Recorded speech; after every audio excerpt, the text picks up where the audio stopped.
है प्रथम रखे यह ध्यान, अग्रणी शिक्षा का संस्थान। देश है प्रथम रखे यह ध्यान, अग्रणी शिक्षा का संस्थान। बना जो महाराजा के नाम हमारा। आज मैं महिमा मेहरा और मैं मुस्कान चुग आप सभी का स्वागत करते हैं पिछले एपिसोड के बाद दूसरे में, जहां हम जानेंगे मेट्स के फ्यूचर प्लान्स और सारी चीजों के बारे में। बातचीत को शुरू करने से पहले आज हम फिर से अपने एपिसोड में स्वागत करते हैं हमारे मुख्य अतिथि श्री नंद किशोरकर जी का। मैं तहे दिल से सर आपका स्वागत करती हूँ। सर, जैसे कि हम जानते हैं मेट्स ने दिल्ली और हिमाचल में अपनी शिक्षा में शानदार पहचान बनाई है, तो क्या आने वाले समय में हम उसका किसी और तरीके से विस्तार देख सकते हैं? बिल्कुल देख सकते हैं। हरियाणा हमारा अगला टारगेट है। आने वाले 2-3 साल तक हरियाणा में महाराजा अग्रसेन यूनिवर्सिटी हरियाणा के नाम से 50 एकड़ भूमि हमने ले ली है ऑलरेडी, और उस पर कार्य शुरू नेक्स्ट ईयर से हम कर पाएंगे। हरियाणा का अर्थ है कि दिल्ली बॉर्डर तक हमारा कार्य क्षेत्र उधर से यहाँ तक हो जाएगा। सर, अटल जी ने नारा दिया है जय जवान, जय किसान और जय विज्ञान का। इन तीनों नेतृत्व में, मोदी जी के नेतृत्व में, इन तीनों क्षेत्रों में अगर हम देखें जो हमारा है सेना, कृषि और विज्ञान में, आप भारत की प्रगति को किस दिशा में जाते हुए देखते हैं? मैं इसके अंदर लाल बहादुर शास्त्री को भी जोड़ना चाहूंगा, जिन्होंने जय जवान जय किसान उस समय आवश्यकता थी 65 में। अटल जी ने उसके साथ परमाणु विस्फोट करके पोखरण का जय विज्ञान जोड़ा, और अभी हमारे प्रधानमंत्री ने इसमें जय अनुसंधान और जोड़ा है। तो विज्ञान से अगला स्टेप अनुसंधान, और उसके लिए आज ही 100 करोड़ रुपए का एक नया फंड भी जारी किया है। तो ये सब चीजें आवश्यक है। इस देश के अंदर खेलो इंडिया अगर प्रारंभ ना करते तो कैसे आज वर्ल्ड कप जीत के मेरी बेटियां लाती, कैसे हम ऑस्ट्रेलिया को हरा पा रहे हैं। कॉमनवेल्थ गेम्स भारत में होंगे ये निश्चित हो गया, और 2036 का ओलंपिक भी भारत में हो, उसके लिए हम सीरियसली तैयारी में लगे हुए हैं। तो सर्वांगीण विकास के लिए सभी चीजें आवश्यक हैं, और इसीलिए नई शिक्षा नीति हुए कहीं भी खेलों को, योग को, सब चीजों को बराबर का महत्व दिया जा रहा है, और यही सही कदम है। सर, क्या आप मानते हैं कि आजकल विद्यार्थियों के जीवन में जॉब्स की दिक्कत जो है वो बहुत बड़ी है, और जैसे कि हमारी जीडीपी जो है वो हर साल बढ़ रही है, तो उससे किसी तरीके से विद्यार्थियों को जॉब्स मिलने में आसानी हो सकती है? एक तो पहली बात तो हमारे देश की गलत धारणा बन गई, जॉब का अर्थ नौकरी या सरकारी नौकरी। हम बचपन में सुना करते थे उत्तम खेती, मध्यम व्यापार, निखद चाकरी, भीख निदान। आज उल्टा हो गया। तो आज फिर से सेल्फ एम्प्लॉयमेंट मिले, स्वयं का काम करें। जापान की प्रगति कैसे हुई? हर घर में छोटा छोटा काम करते थे लोग। तो आज भारत भी उसी रास्ते पर है, और आज की तारीख में लेबर नहीं मिलती है, स्किल्ड लोग नहीं मिल रहे हैं। उसके लिए स्किलिंग के लिए ही नई नई योजनाएं बनी, और उसके लिए स्किल यूनिवर्सिटी लगभग हर स्टेट में बन गई है। और आज के समय में मैं समझता हूँ आने वाले 10 साल में हम रोजगार ज्यादा देने वाले लोगों में होंगे, और हमारे लोगों की डिमांड जापान, जर्मन सभी देश में। जापान की हमें खुली ऑफर है इंस्टीट्यूट, जितने पढ़े लिखे लोग जापानी सिखा के भेज सकते हो भेजिए। सर, हम आपसे जानना चाहेंगे जो शिक्षा संस्थान है इसमें एनसीसी का क्या भूमिका आप निभा रहे हैं, और उस पर क्या महत्व हमारी साइड से, आपकी साइड से डल रहा है? पुराने समय में, हमारे समय में स्कूल लेवल पे भी एनसीसी थी, उसका नाम एसीसी था, और मैंने भी उस समय 63, 64, 65 में भाग लिया।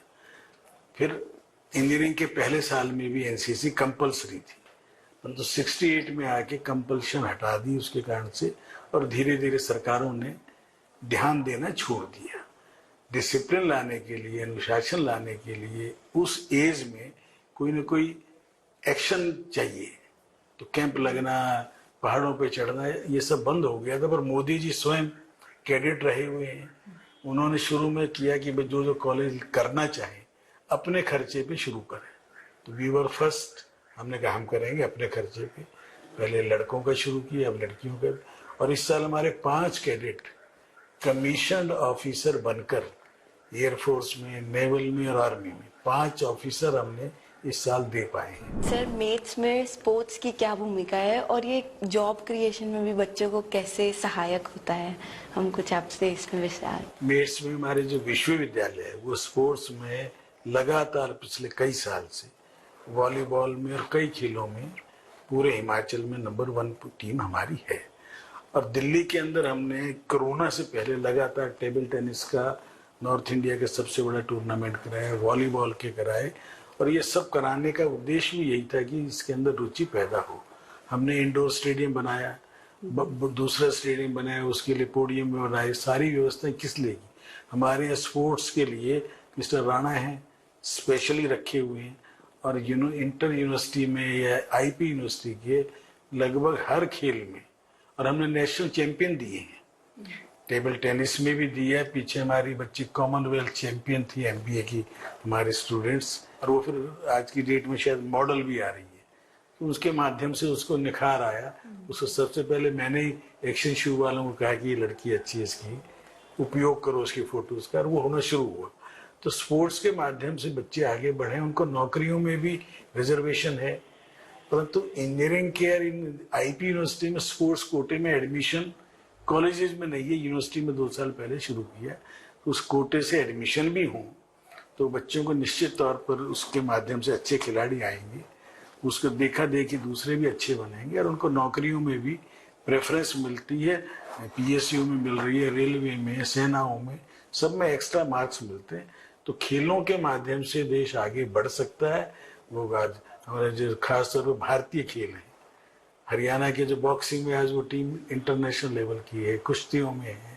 अभी परसों नेशनल कोच मिले थे मुझे, अनिल मान, 6 मेडल लेके आए हैं अभी, और हमारे पड़ोस के गांव के हैं, प्रहलादपुर के जी। तो इसलिए इस देश के अंदर पोटेंशियल बहुत है, और उसके अंदर हमारा कॉलेज और यूनिवर्सिटी पूरी तरह योगदान देते रहें और ज्यादा देने को तैयार हैं, क्योंकि खेलों के माध्यम से भी देश की प्रगति में सहायता मिलती है। बिल्कुल सर, ये चीज़ तो है ही। सर, मेरा अगला सवाल ये है कि जैसे हमारा कॉलेज बहुत ही रेगुलर बेसिस पे ब्लड डोनेशन कैंप्स करता है, जिसके अंदर हमारे अलग अलग क्लब्स, बच्चे सब पार्टिसिपेट करते हैं, तो इस पे आपका क्या कहना है? हमने जब से कॉलेज प्रारंभ किया, क्योंकि मेरे कुछ जो आदर्श रहे अपने, जी, उनमें स्वामी विवेकानंद, नेताजी सुभाष चंद्र बोस, और उनके नाम पर एक ब्लॉक का नाम भी नेताजी सुभाष चंद्र बोस पर हमने रखा। जी। क्यों ये वो प्रेरणा देने वाले व्यक्तित्व हैं जिन्होंने देश के लिए बहुत कुछ किया। क्या कहा नेताजी? तुम मुझे खून दो, मैं तुम्हें आजादी दूंगा। तो 23 जनवरी फिक्स है हमारे यहाँ। जी। नेताजी का जन्मदिन पे फिक्स है कि ब्लड डोनेशन कैंप होगा ही होगा, और हमने 1000 प्लस तक का एक दिन का रिकॉर्ड बना के दिखाया। देश की सबसे पहले आर्मीज को, उसके बाद lions club, rotary club, RML hospital, Hindu Rao hospital, जिनको भी चाहिए उन सबको हम वेलकम करते हैं। और एक दिन में हमारे स्टाफ ने, हमारे स्टूडेंट्स ने, और लड़कियां भी 25-30% हैं। उससे 2 फायदे हैं। जिन बच्चे डोनेट करना चाह रहे हैं उनका डोनेशन नहीं एक्सेप्ट किया जा रहा, इसका मतलब उनके ब्लड में कोई कमी है।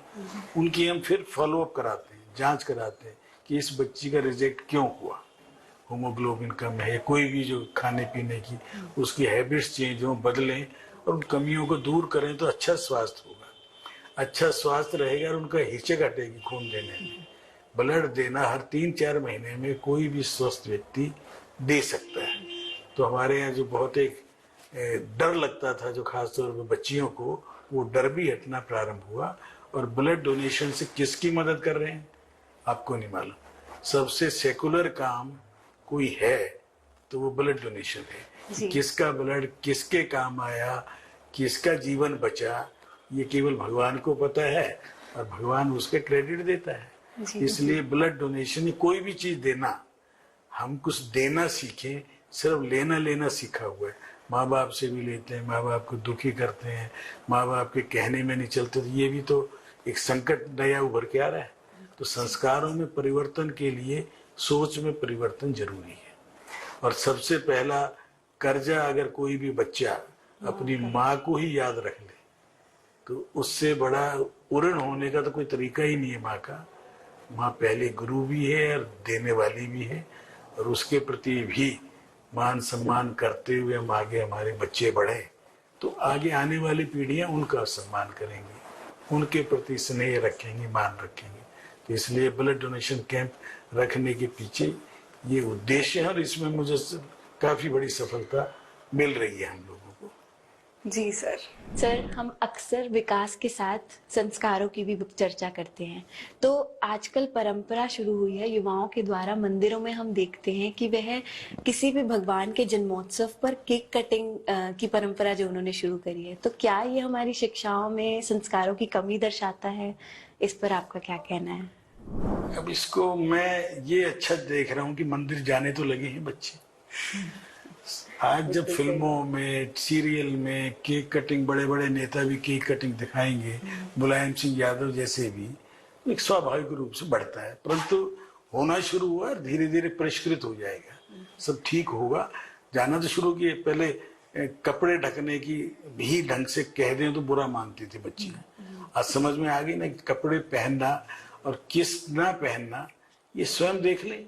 हमारे लिए रोल मॉडल फिल्म इंडस्ट्री नहीं होनी चाहिए, हमारे लिए रोल मॉडल हमारे अपने लोग होने चाहिए। सर, हमारा लास्ट सवाल आपसे ये है, हम इस बातचीत को खत्म करने से पहले आपसे पूछना चाहेंगे, जैसे कि मेड्स को हम इतना ज्यादा शिक्षा में बढ़ता हुआ देख रहे हैं इतने सालों से, दिल्ली के अंदर इतनी शानदार तरीके से मेड्स ने हर तरीके से अपने आप को अच्छा साबित करा है, तो आने वाले 10 साल में आप मेड्स को कहाँ देखते हैं?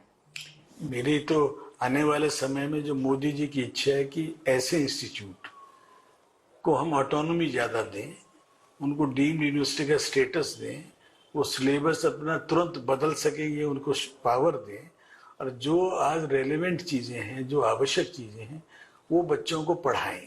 आज आर्टिफिशियल इंटेलिजेंस और इतनी चीजें आगे बढ़ गई, यदि हम पुराना ढंग के सिलेबस में चलेंगे तो नहीं प्राप्त कर सकते। इसलिए परिवर्तन होना चाहिए, और परिवर्तन एकेडमिशियन के ऊपर छोड़ दें, पॉलिटिशियन और ब्यूरोक्रेट अपने हाथ में ना रखें, इसी से भला हो जाएगा। और मैं समझता हूँ अब भारत को कोई रोक नहीं सकता।